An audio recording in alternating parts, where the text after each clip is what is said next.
Yun, lumabas. Ay, napindot. Ay, lumabas. O, ayan na po, mga kababayan.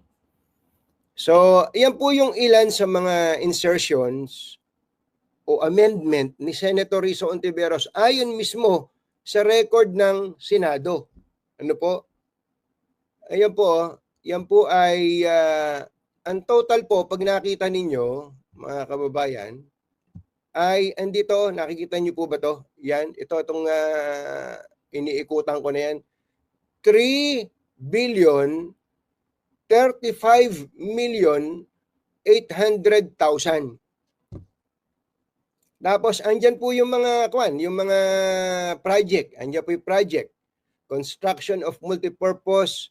Ayan po sa Tondo. Construction of multipurpose District 5 Manila. Construction of road Barangay Palapad San Fabian Pangasinan.